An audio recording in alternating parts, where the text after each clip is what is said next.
Canada is a multicultural nation where people from other countries can live without having to abandon their cultural heritage. Most newcomers seek out that which is familiar and decide over time how much of the new culture to include in their lives. Young immigrants, especially adolescents, may not feel they have that option. They attend school where they are exposed to a new culture whose values may be quite different than their own. For someone just learning to express their own self-identity, this confrontation with a new culture can be very stressful. When I first got down the airplane in Montreal, like it was dark at night and there was snow falling, and I thought I was in a new planet, because like I never knew how cold it was, and the snow, like I didn't even know anything about that. I had to get off the bus, alone, first time alone in a country where I didn't speak the language, so that was scary. I was afraid. I was really afraid. I would like to talk with everyone and explain about my problems, and I asked about Canada, but I didn't know how. So I try, and they didn't understand me. I try more, and it makes the misunderstanding. Well, the culture here in Canada is mixed by a lot of cultures. Like, I can't tell what exactly is Canadian culture. Now that they have been here for a while, Victoria, Sharok, Peter, and Trong realize just how complicated life can be for a young multicultural person. They must learn to balance 2 languages, 2 ways of dressing, 2 ways of behaving. They must learn to live with 2 cultures. To help other young people through this period of transition, Intercultural Health Share of London, Ontario has prepared these videos to accompany their Juggling Cultures workshops. The workshops and videos were developed with funding from the Health Promotion Directorate. They are a resource to teachers, guidance counselors, and other service providers working with multicultural youth, whether recent immigrants or Canadian-born. We have made the Juggling Cultures program accessible to people from ages 14 to 24. Canadian people may think that 24 is quite a high age for an adolescent.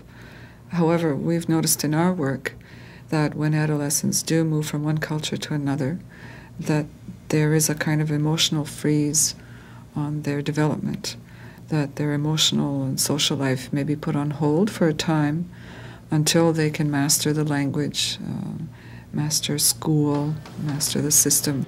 When I hear about places that people have been or languages that they speak, a lot of these students have left their country to find freedom of speech, freedom of choice.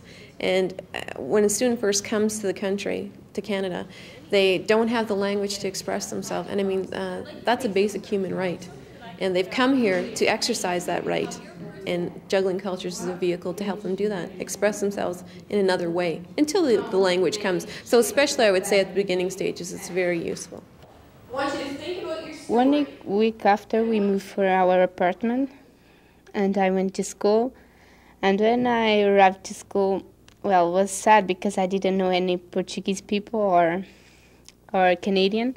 And I was reading all the time, and I was in a corner reading all the time. I doesn't used to talk to anyone, and I thought everybody looks at me when I pass. Was kind of sad.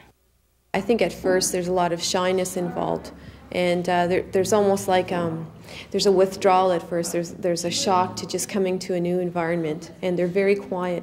We notice this happens in usually about the first 6 months up to about the first year. And there's a time where the students just don't want to speak. To make a friend, you must communicate your feelings, your thoughts, your hopes, your dreams, your disappointments. And I think as people, we all have that need to communicate what we are experiencing or have experienced. So I think you do need language to make friends, and that's why many newcomers do feel so isolated in the first few months.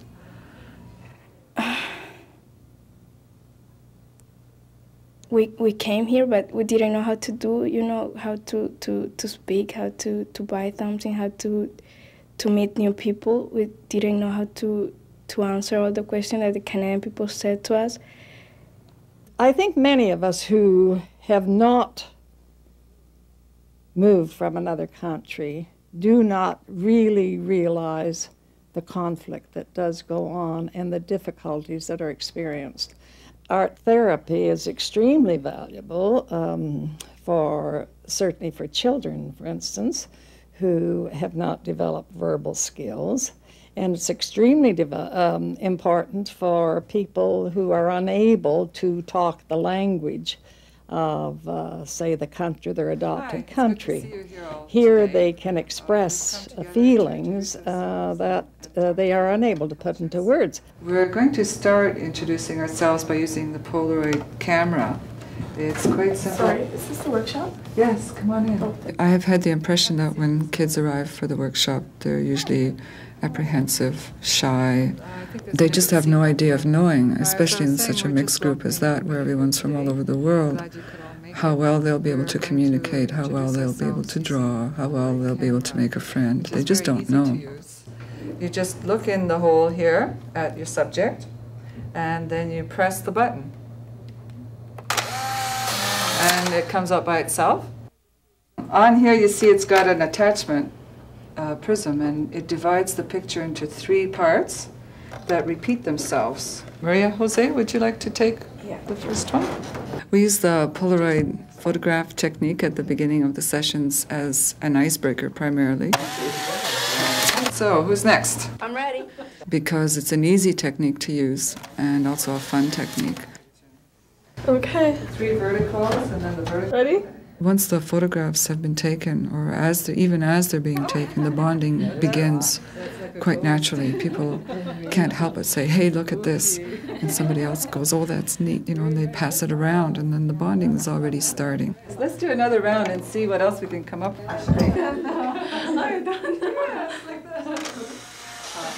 Once all the pictures are taken, I usually lay them out on the table or put them up on the wall for everyone to look at and to find commonalities.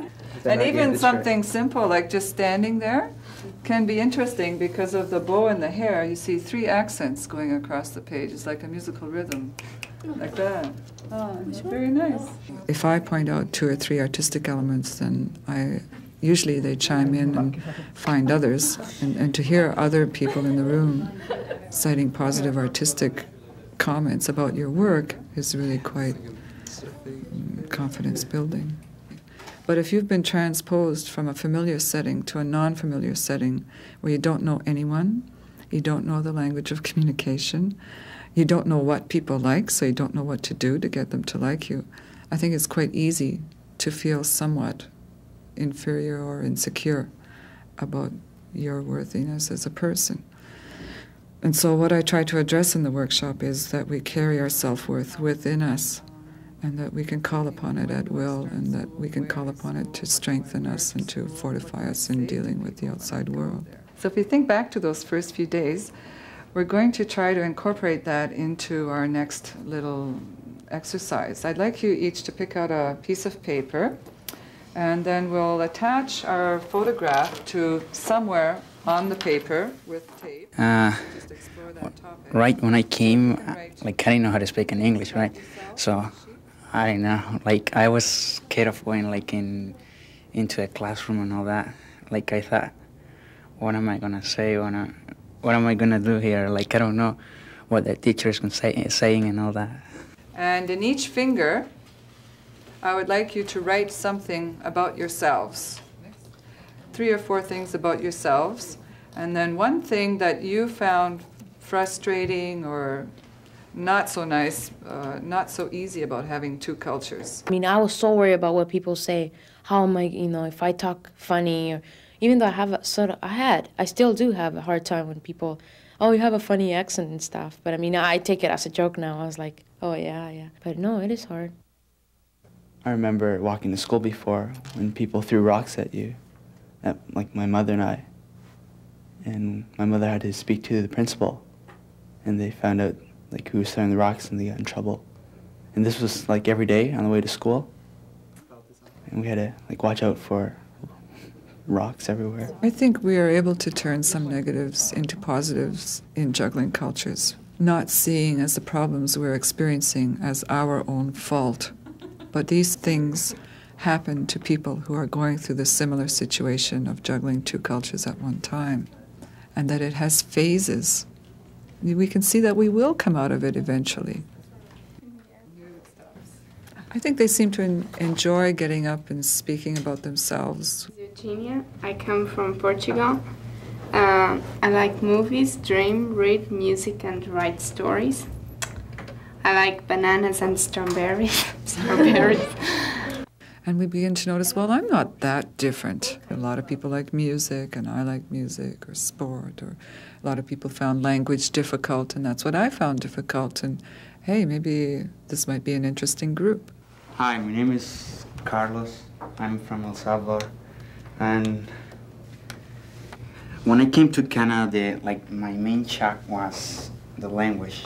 I couldn't speak any English at all, but so I didn't know when I came. I didn't know what I was going to do, and what was my future going to be like, and all that. And I think for my mom and my dad, it was really hard. My dad is a university professor, and when he came, he didn't speak any English, so he couldn't find any job of his profession, all of that. My name is Elena. I'm Portuguese. I'm 21 years old. I found that the rules that parents set for their children really different. Canadian-born people are more liberated, I guess. And I can speak fairly good Portuguese because I have to speak it at home with my parents. Religion is also a very important part of my life, just because I come from a very Catholic, practicing Catholic family. I'm Joe, and I'm originally from Canada, and my parents are Portuguese, and they came to Canada. And one of my problems coming from a different culture, being Portuguese and trying to stay with the culture from Portugal, was being the oldest, and the responsibilities and the school responsibilities and, trust and setting examples and being good. I'm Firuze, I wrote my name here, and I came from Iran. I'm new in Canada, I wrote it here. And you wrote down that you miss your parents. Are your parents in your country right now? Yes, I miss my parents because I'm the lone child. And I think they have some problem. They're missing me and me too. And we call together and talking together, but I miss them. My name is Katarina. I was born in France. I lived there almost 12 years. And after that I go to Portugal 3 years, and now I'm in Canada for 4 months. What was difficult for you coming to Canada? The language. The language? Yeah, because English is something, it's a language very difficult, and it's why I throw the wall. So, once we look at them all together, you can see, I think we can see many things in common, even though you've come from different places in the world. Can anybody notice anything that's common through these? Dancing and dancing music and sunshine, sun and language. People. Why do you suppose that language would be the most important thing? If we don't know the language, we won't know how to speak to the other people, and we're gonna look like dummies and all that. Just talking and... Why would we want to speak to the other people? Express ourselves. To express ourselves. That's the most important need, I think, of every person that's alive, is to express themselves to somebody else. Is there anything else in common? We mentioned music, dancing. Polish community, we all have to follow rules. It's I think this process is beneficial and important to both the individual and the group. It's important for the individual to express themselves and be heard, and it's important for the group to hear that individual express private things and feelings, attitudes and hopes. I never use my name Magda. Why? I don't know, because I don't like my name. A lot of times the people may think I'm alone with my problem and no one else really understands how I feel, or no one else has to put up with this thing. However, when you're sitting in a room full of strangers and 3 or 4 other people mention this similar kind of a thing, you go, well, wait a minute. Maybe it isn't just me then. Maybe it's the situation.